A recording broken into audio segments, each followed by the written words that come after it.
But it is Nnamdi Kanu that must be prosecuted at all costs. For what? Do you know that if not for ESN, in fact, the Southeast now, the whole Fulani herdsmen and Bani would have taken over that place? Uproar in court as Kanu refuses to submit to trial, calls Nigerian government lawyer terrorist.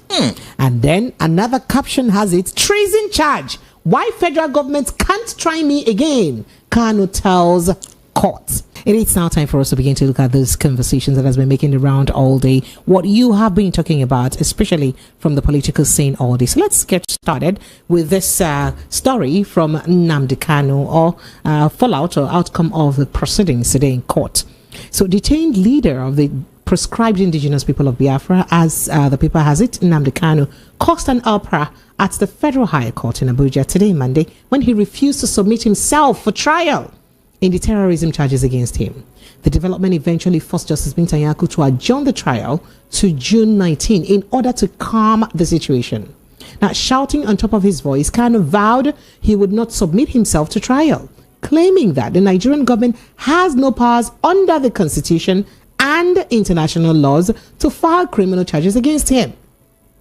Shortly after, the judge declined his request for restoration of his revoked bail and removal from DSS custody. Kanu got up from the dock and contested the attempt by the federal government's lawyer, Adegboyega Awomolo, to open the trial. Now, immediately Awomolo announced that his witnesses were in court and ready to open trial, Kanu stood up and took over arguments from his lawyers, led by Aloy Ejimako. He told the court to forget any trial, adding that he would not allow himself to be prosecuted unjustly and illegally. He cited several authorities from a document in his possession and the doc to support his objections to the trial. Now, when the government lawyer interjected that a defendant was not permitted to talk the way Kanu was doing, the Biafra agitator became more angry and descended heavily on the senior lawyer, calling him a terrorist in the open court. Attempts by Justice Nyako to calm down the situation were rebuffed, as he repeatedly shouted on the government lawyer, calling him a terrorist and a dishonest man.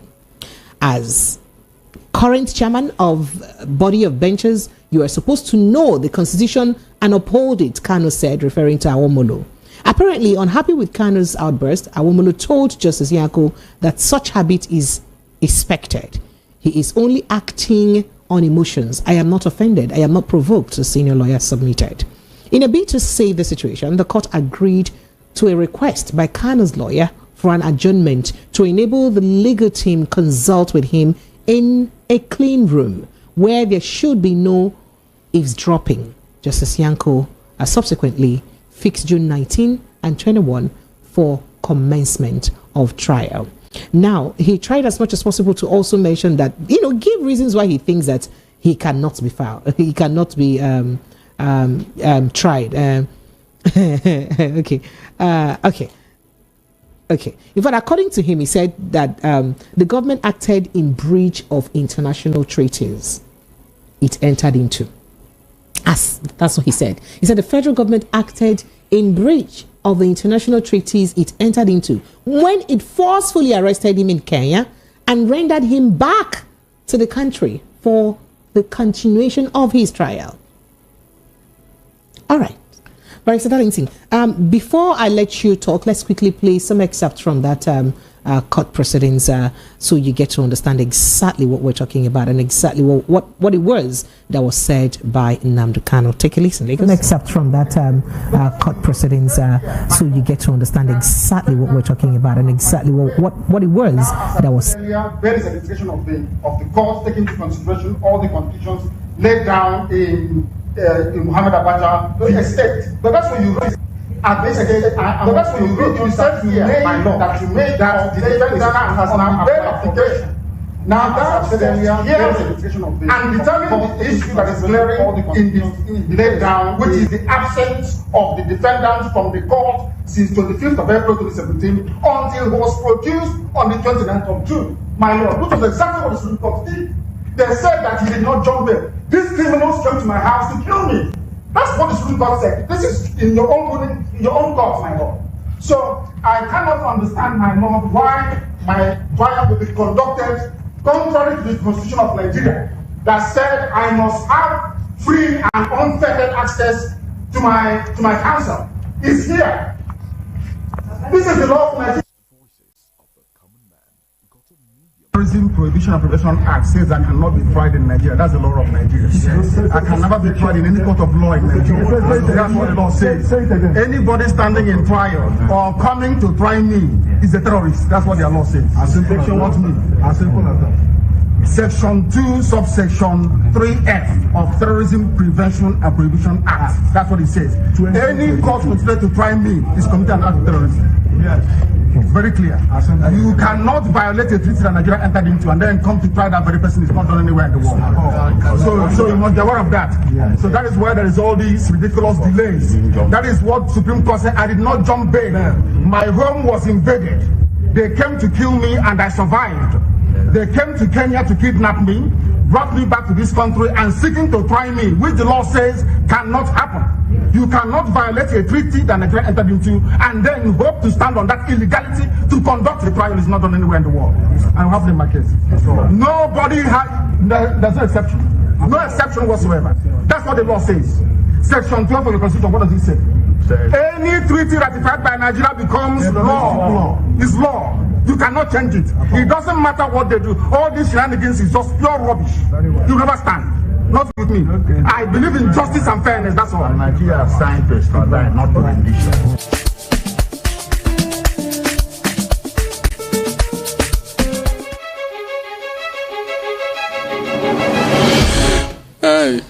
Barrister Darlington, you heard all that transpired, and you heard that from Mazi Nnamdi himself. I'd like to have your reaction. Precious, sir? This thing is no longer a joke. Oh. Seriously. I have said it from the beginning that this man is being persecuted, not prosecuted. I think it is only on few occasions that a matter will get to the Supreme Court. And after their pronouncement, the same Supreme Court will tell the defendant to go back to the lower court where the case came from and start all over again.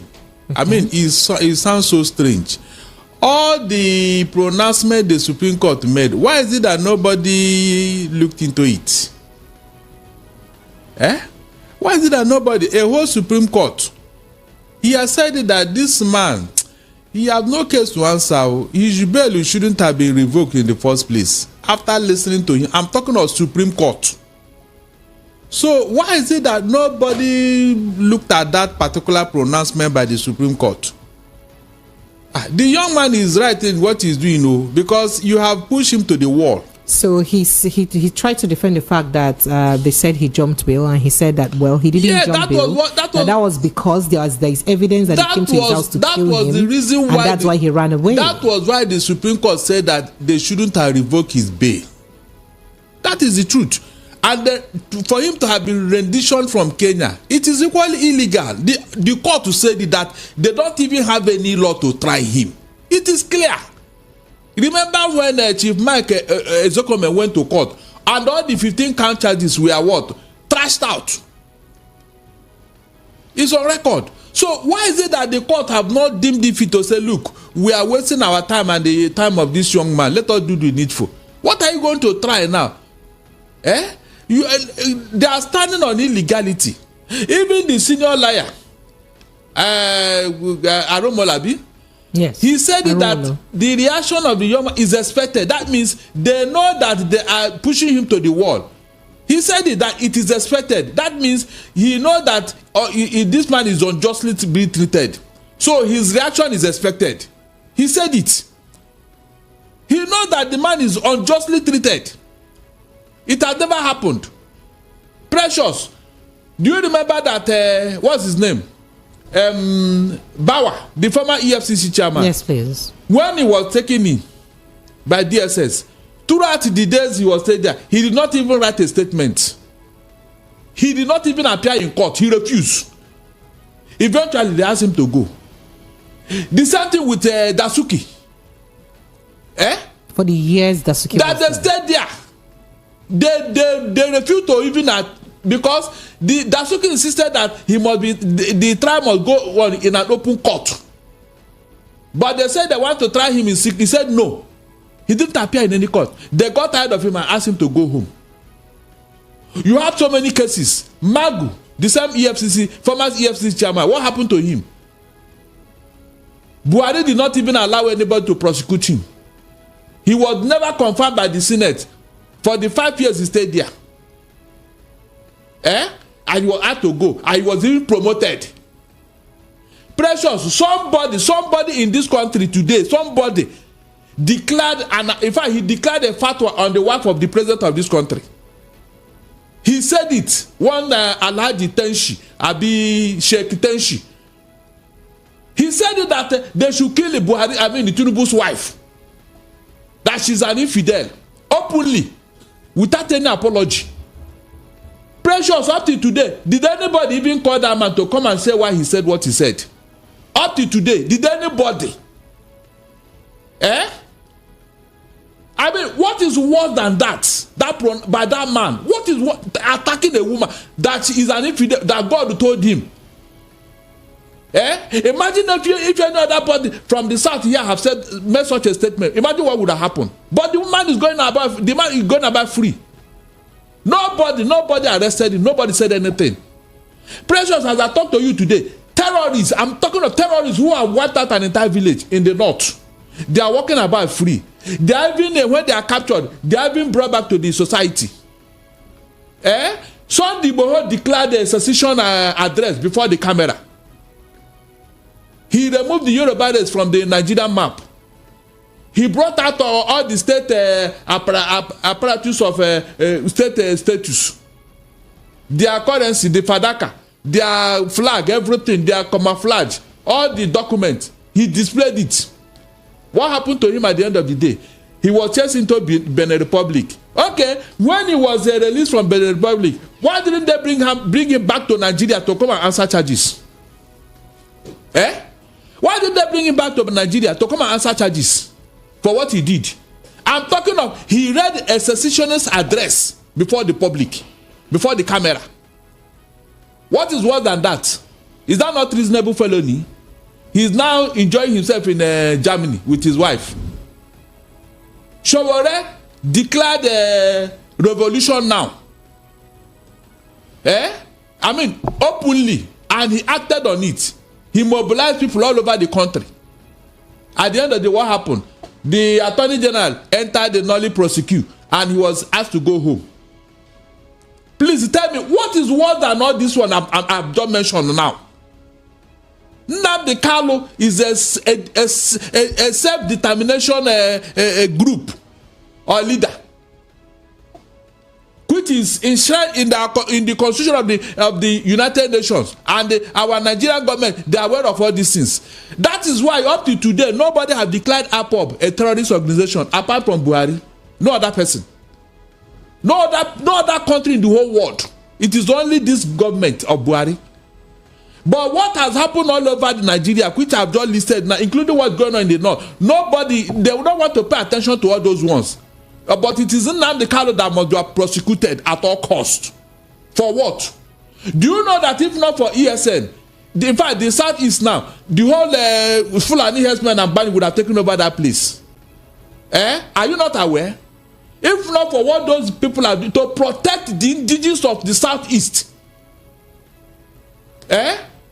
if not for what they have been doing, in fact, nobody would have been in that place by now. What is going on in the world would have been a child's play compared with what they are trying to do in the southeast.